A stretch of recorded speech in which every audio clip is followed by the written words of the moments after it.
जय मसीह की आप सबको। आइए आज का वचन करते हैं शुरू। दूसरा इतिहास की किताब उसका 20वां अध्याय और उसकी 15वीं आयत को मैं पढ़ रहा हूँ। तब वे कहने लगे, है सब यहूदियों, है इज़राइल के रहने वालों, है राजा यहोशापात, तुम सब ध्यान दो। यहोवा तुमसे ये कहता है कि तुम इस बड़ी भीड़ से मत डरो और तुम्हारा मन कच्चा ना हो, क्योंकि युद्ध तुम्हारा नहीं परमेश्वर का है। पढ़े गए वचन पे प्रभु आशीष करे। आइए हम प्रार्थना करते हैं। प्यारे प्रभु जी, धन्यवाद, स्तुति और बड़ाई के साथ आपके चरणों में आके झुक जाके दंड प्रणाम करते हैं। समय दिया उसके लिए धन्यवाद देता हूँ प्रभु जी। दया करके सहायता और मदद करें प्रभु जी। हमारे आप में कमी घटियों को प्रभु जी आप पूरा करें प्रभु जी, और आप ही हमसे बात करें प्रभु जी, और हमें चलाएं प्रभु जी। प्रभु जी मुझे भी प्रभु जी अपनी बुद्धि और ज्ञान के साथ नहीं प्रभु जी, पवित्र आत्मा से भर के प्रभु जी बोलने के लिए सहायता और मदद करें प्रभु जी। सारी महिमा प्रभु जी आप ही को मिले प्रभु जी, और ये प्रार्थना विनती को प्रभु यीशु मसीह के नाम से मांगता हूँ, आमीन।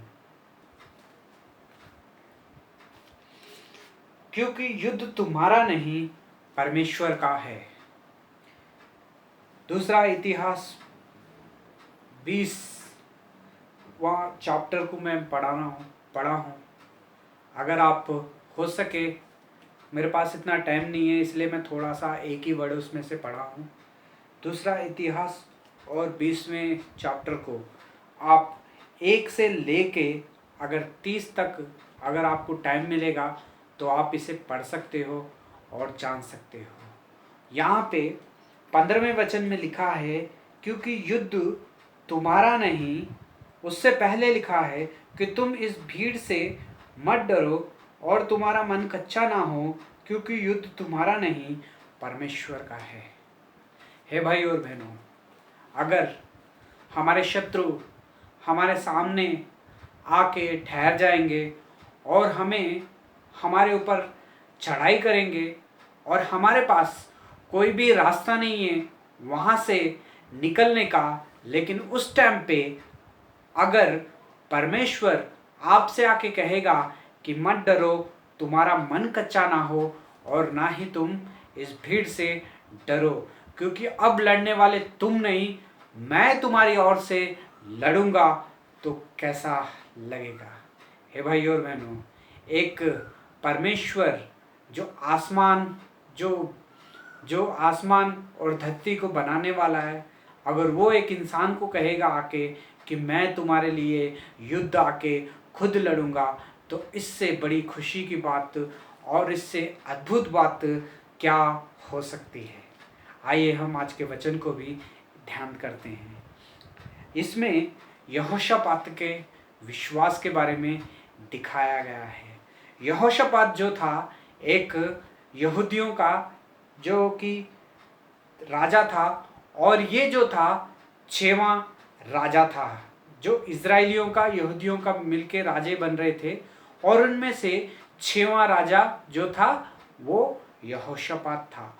और जब इसने राज्य शुरू किया तो इसकी उम्र 35 साल की थी, और इसने वो किया अपने जीवन भर जो कि यहोवा की दृष्टि में ठीक था, और वो वैसे ही चला जैसे कि उसका मूल पुरुष दाविद जिस रास्ते पे सही चल रहा था। हे भाई और बहनों, यहाँ पे वचन में यहोशापात के जीवन में जब उसने राज्य शुरू किया तब उसके सामने एक समस्या आके शुरू हो गई। कई लोग जो थे उसके खिलाफ आके शुरू हो गए, और वचन 1 में लिखा है कि इसके बाद अम्मोनियों और मोयाबी ने आकर उनके साथ मोनियों ने युद्ध करने के लिए यहोशापात पर चढ़ाई की। हे भाई और बहनों, यहाँ पे लिखा है कि मोयाबियों और अम्मोनियों ने और भी कई देशों ने मिलके उसके यहोशापात के खिलाफ युद्ध करने की साजिश की, और सब लोग मिलके जो थे यहोशापात के साथ युद्ध करने के लिए आगे बढ़ाए, और वो आधे रास्ते के ऊपर आ गए। जब ये बात यहोशापात को पता चला कि मेरे साथ युद्ध करने के लिए कई राज्य जो हैं इकट्ठे हो गए हैं और उनमें बहुत ही अन्य जाति के और ताकतवर लोग हैं और उनकी सेना बहुत ही बड़ी है, जिनसे सेना जो मेरी सेना है उनसे भी आधी सेना है। और ये जो देश थे, एक या दो, अगर एक कोई राजा आता तो भी ठीक था, लेकिन यहाँ पे जो था 2 राज्य हैं और कई लोग उनके साथ मिलके एक साथ होके यहोशापात के खिलाफ युद्ध करने के लिए, यहोशापात से युद्ध करने के लिए वो लोग अब शुरू हो गए हैं और घर से निकल गए हैं एक बड़ी सेना लेके। जब ये बात यहोशापात को पता चली, किसी कर्मचारियों ने बताया आके कि यहोशापात तुम्हारे लिए युद्ध करने के लिए अम्मोनियों और मोयाबी और कई लोग जो है युद्ध करने के लिए आ रहे हैं, तो वो सुनते ही, ये जब सुसमाचार यहोशापात ने सुना और वो डर गया। हे भाई और बहनों, हमारे जीवन में भी कभी कभी ऐसे ही होता है। जब समस्या एक साइड से हो तो हमारा फोकस भी एक साइड में लगा रहता है, तो इस समस्या से सुलझाऊं करके। लेकिन जब समस्या ये तरफ से है, ये तरफ से भी है, तब हमारा माइंड जो है बिगड़ जाएगा और हमें समझ में भी नहीं आएगा कि हम क्या करेंगे। ये हमारे जीवनों में ऐसी परिस्थितियां भी आते रहती हैं। कभी कभी मुश्किलें, हालात भी हमारे जीवन में ऐसे ही आ जाते हैं कि जिससे हम कभी भी बाहर नहीं निकल सकते हैं। ये ऐसी समस्या होती है, अगर कोई सामने से वार कर रहा है तो हम उससे बच सकते हैं। अगर कोई सामने से एक वार कर रहा है, एक यहाँ से वार कर रहा है, एक यहाँ से वार कर रहा है, तो उसकी हालत कैसी होगी, एक बार आप इस वचन को पढ़ने के बाद में आप समझ सकते हैं। ऐसे ही यहोशापात के हालात भी कुछ ऐसे ही हो गए थे और वो डर गया। लेकिन वो जब डर गया तो उसने ये काम जो किया, जो कि बहुत ही अच्छा काम था। उसने सारे यरूशलेम के रहने वाले लोगों को सबसे कहा कि सब के सब परमेश्वर के सामने आके खड़े होते हैं और उपवास करके प्रार्थना करते हैं। और उपवास करके प्रार्थना की उन लोगों ने, और सारे के सारे परमेश्वर के घर में आके, उसके बनाए हुए मंदिर में आके खड़े हो गए और परमेश्वर से कुछ इस रीति से प्रार्थना करने लगे। वो प्रार्थना क्या है? 5 वचन से अगर हम पढ़ेंगे, 5 से लेके और उसको 12 तक अगर हम देखेंगे, तो यहोशापात ने परमेश्वर के घर में आके उसने किस तरह से प्रार्थना की, इसके बारे में हमें पता चलता है। उस 6 में लिखा है, ये कहने लगा कि है हमारे पितरों के परमेश्वर यहोवा, क्या तू स्वर्ग में परमेश्वर नहीं? क्या तूने जाति जाति के सब राज्यों के ऊपर प्रभुता नहीं करता? क्या तेरा हाथ ऐसा भला है? हे भाई और बहनों, यहोशापात मंदिर में आके प्रार्थना कर रहा है, पितरों के परमेश्वर, तू हमारा परमेश्वर है, तू हम महान परमेश्वर है, और तूने स्वर्ग और भूमि को बनाने वाला है और जाति जाति को भी बनाने वाला तू ही परमेश्वर है। लेकिन तूने हमको, हम इज़राइलियों को, हम यहूदियों को तूने अपनी प्रजा होने के लिए चुन लिया है और हमें एक निवास स्थान दिया है जिसमें हम लोग आके अब बस गए हैं। और वहाँ पे एक आपका मंदिर भी बनाया गया है, आपका निवास स्थान भी बनाया गया है, वहाँ पे हम लोग अब बसे हुए हैं, क्योंकि आप ही ने हमें वहाँ पे बसाया है। आप ही की कृपा की वजह से हम लोग आज जिंदा है करके वो वहाँ पे यह परमेश्वर के सामने प्रार्थना कर रहा है और कह रहा है कि हम जो है आपके संतान हैं, चुने हुए लोग हैं। लेकिन कई लोग, कई राज्य जो अन्य जाति के राज्य है, वो आज हमारे ऊपर चढ़ाई करने वाले परमेश्वर वो हम पे अब चढ़ाई करने वाले हैं, हमसे लड़ने वाले हैं। जो निवास स्थान जो आपने हमें दिया है उसे वो लोग छीनने वाले हैं। हे परमेश्वर, मैं तो इतना बड़ा नहीं हूँ, कि मैं उससे जीत लूं। लेकिन यहाँ पे 12 वचन में लिखा है हमारे परमेश्वर, क्या तू उनका न्याय ना करेगा?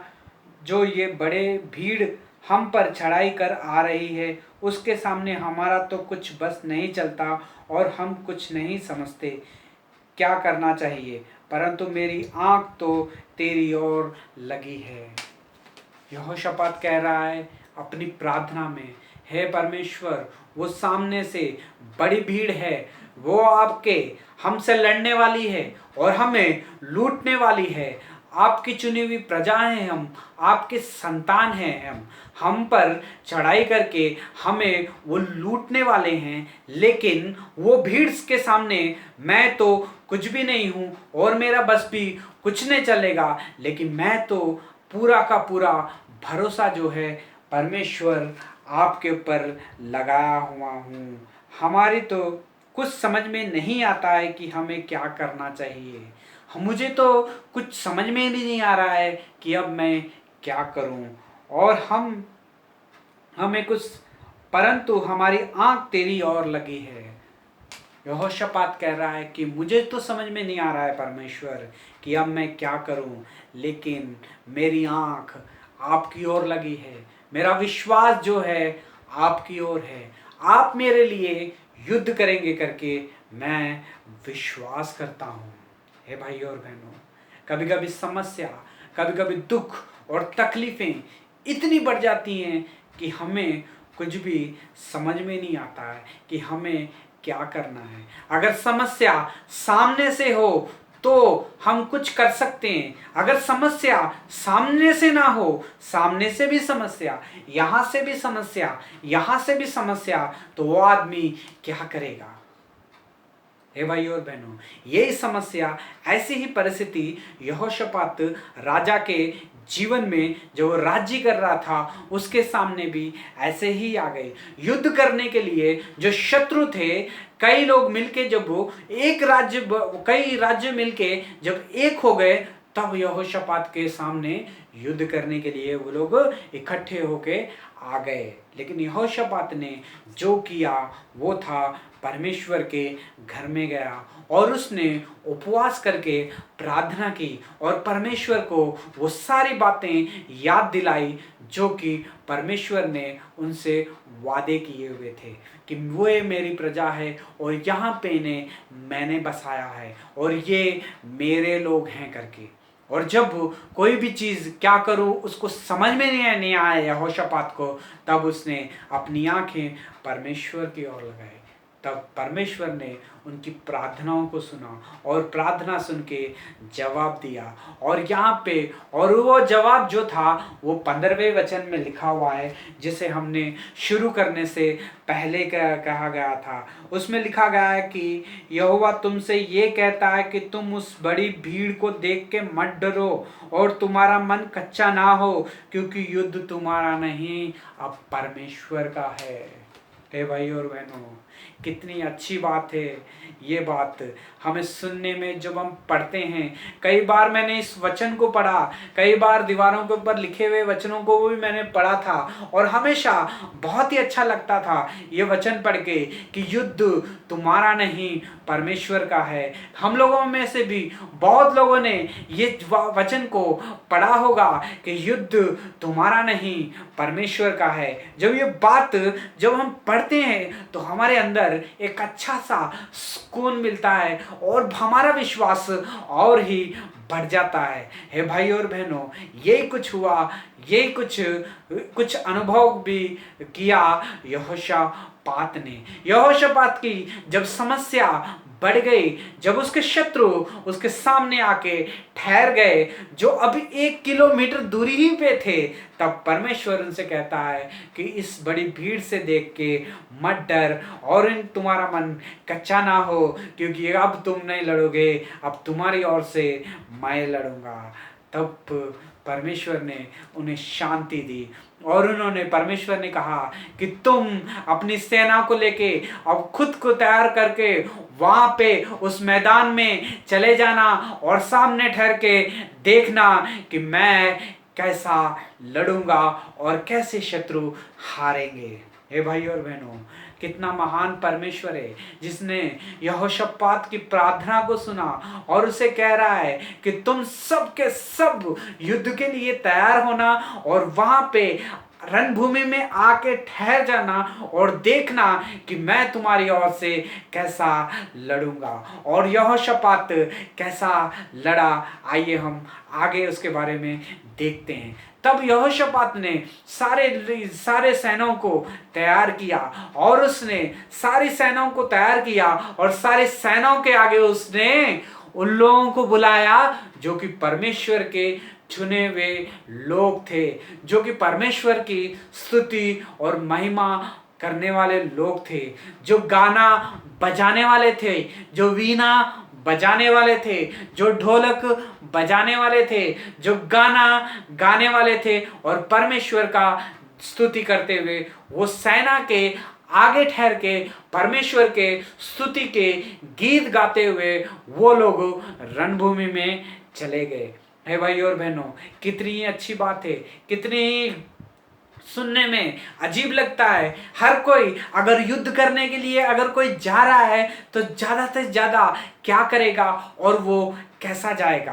वो अच्छे लोगों को, जो ताकतवर है, जो बलवान थे, जो कई युद्ध जीत चुके हैं, शूरवीरों को लेके लोग जाना पसंद करते हैं युद्ध के लिए। लेकिन यहाँ पे यहोशापात ने ये नहीं किया, उसने सारी सेनाओं को तैयार किया लेकिन सेना के आगे उसने उन लोगों को लगाया जो कि परमेश्वर के स्तुति के गीत गाने वाले थे, गाना बजाने वाले थे, जो लोग बांसुरी बजाने वाले थे, जो वीणा बजाने वाले थे, जो ढोलक बजाने वाले थे, जो डब बजाने वाले थे, वो सब के सब परमेश्वर यहोशापात ने उन्हें सबसे आगे रखा और उन्होंने ये गाना गाया, यहोवा का धन्यवाद करो और उसकी करुणा सदा की है। जिस समय वे ये गा कर स्तुति करने लगे उस समय यहोवा, हे भाइयों और बहनों, वचन 21 में लिखा है कि जब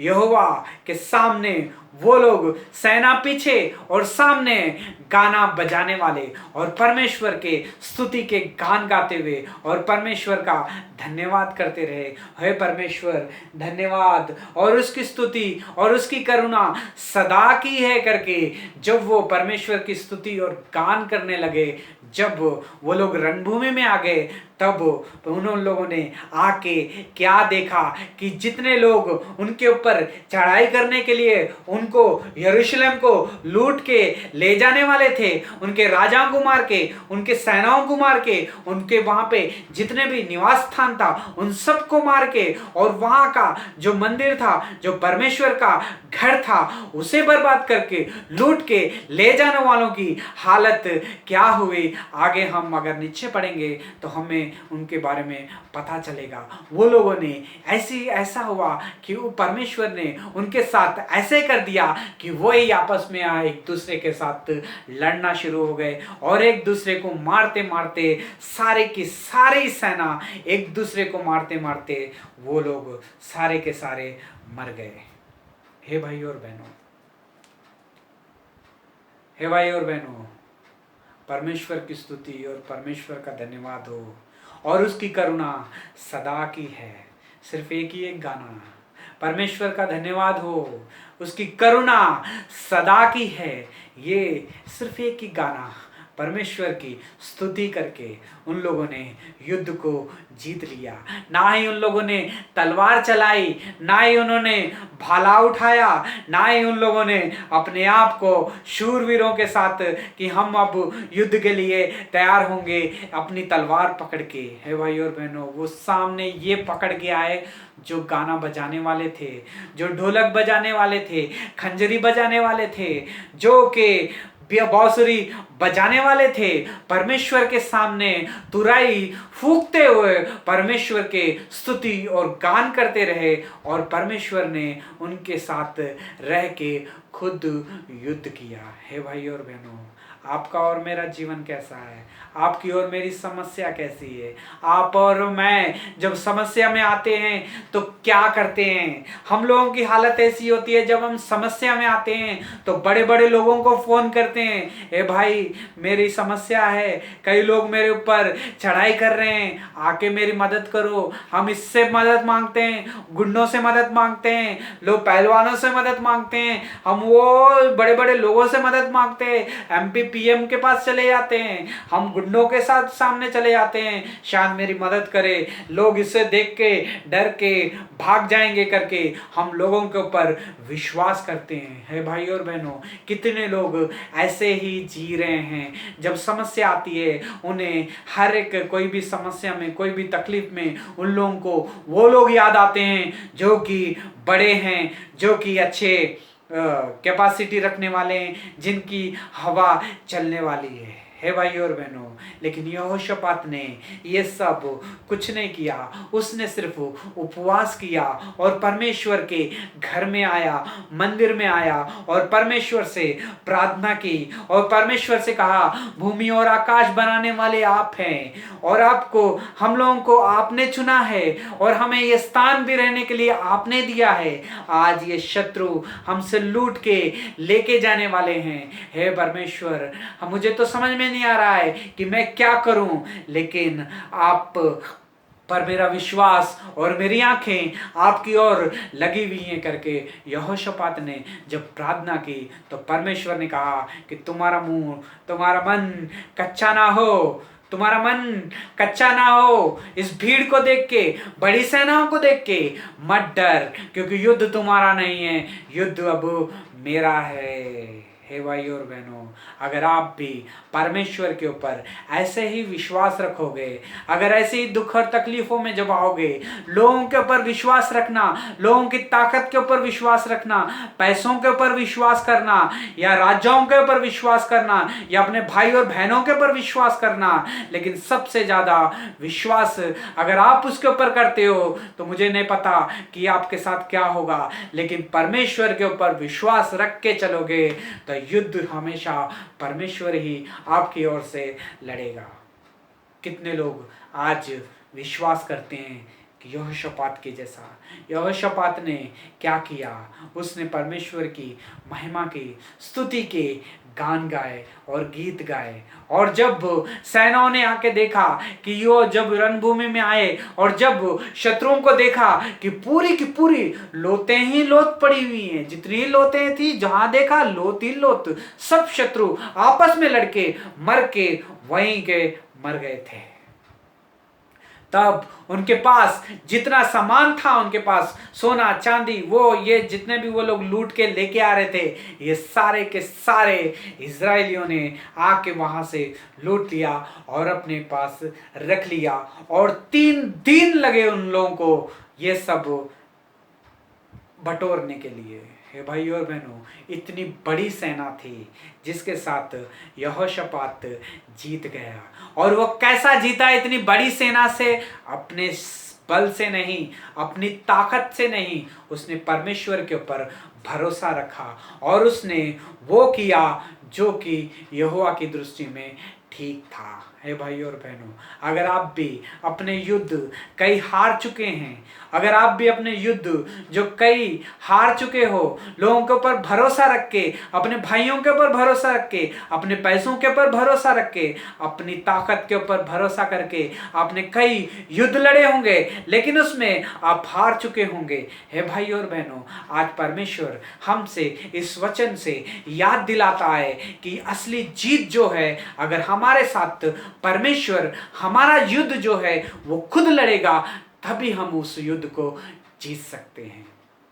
हे भाई और बहनों, कितने लोग विश्वास करते हैं इस बात के ऊपर, कितने लोग मानते हैं कि यहोशापात के जैसा विश्वास हो। और सबसे पहले उसने सेनाओं के आगे उसने गाने वालों को रखा, जो परमेश्वर का स्तुति गान करने वालों को रखा। हमारी भी अगर समस्या अगर हमें आती है तो हम क्या करते हैं? चुपके से हम टेंशन में आते हैं, लोगों से आके अपनी समस्या को बांट लेते हैं, लेकिन वो थोड़ी देर के लिए कम होगी। अगर आप भी समस्या में हैं, दुख और तकलीफ में हैं, तो ये टाइम है परमेश्वर का धन्यवाद देने का और उसकी स्तुति और भजन गाने का और उसकी महिमा करने का और उसका आदर करने का, क्योंकि युद्ध आपका नहीं है, अब तो वो परमेश्वर का है। अगर आप परमेश्वर की संतान हो, अगर परमेश्वर ने आपको चुना हो, और ऐसे ही अगर आप युद्ध के साथ, कई युद्धों के साथ, कई दुख और तकलीफों के साथ अगर आप हार चुके हो, तो यहोशापात को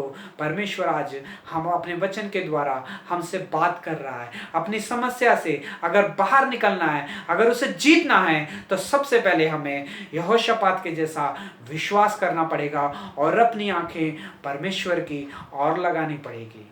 तब जितने भी सैनिक थे सारे के सारे मर गए थे।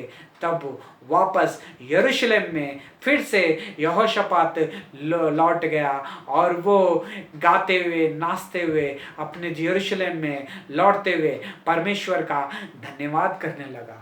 हे भाई और बहनों, तब वहाँ के जितने भी लोग थे, कई आसपास के राज्य थे, उन लोगों ने, सब लोगों ने जाना कि यहोशापात ने कोई युद्ध नहीं किया, उनके परमेश्वर ने उनके साथ रह के युद्ध किया और वो सारी सेनाओं को मार दिया। तब आस पड़ोस के लोग भी, सब लोग डर गए और यहोशापात के पास में दोबारा वो लोग नहीं आए, क्योंकि उनके साथ परमेश्वर उनके साथ था और परमेश्वर के ऊपर कई लोगों ने विश्वास किया। हे भाई और बहनों, ये दुख और तकलीफें हमारे जीवन में इसीलिए आती है ताकि हम एक टाइम पे आएं और एक अपने विश्वास परमेश्वर के ऊपर लाएं और परमेश्वर उसी में हमें जीत दिलाएगा। और जितने हमारे खिलाफ ठहरे थे, जो हमसे कभी नहीं डरते थे, उन्हें भी वो डराएगा और वो आप उनके पास वो अपने उन सबको आपके पास लेके आएगा। और देश देश के सब राज्य के लोग ये सुने कि इजराइलियों का शत्रुओं से यहोवा लड़ा। तब उसने अपने मन में यहोवा से, उनके मन में परमेश्वर का डर समा गया। जब लोगों को पता चला कि परमेश्वर जो था उनके साथ होके लड़ा, तब लोग, राज्य के लोग डरने लग गए कि ये परमेश्वर के लोग हैं करके। है भाई और बहनों, समस्या कैसी भी क्यों ना हो, दुख और तकलीफ कैसी भी क्यों ना हो, यहाँ शत्रु सामने से आए, यहाँ इस तरफ से आए, यहाँ इस तरफ से आए, जब आपको कुछ भी पता ना चले तो परमेश्वर के पास आइए, प्रार्थना कीजिए, स्तुति कीजिए, आराधना कीजिए और उसका धन्यवाद दीजिए। तब परमेश्वर आपसे कहेगा कि युद्ध आपका नहीं है। ये समस्या से मत डर, तुम्हारा मन भी कच्चा ना हो। इस बड़े लोगों से, इस बड़ी समस्या से कभी भी मत डर, क्योंकि मैं तेरे साथ हूँ। युद्ध अब तुम्हारा नहीं, परमेश्वर का है।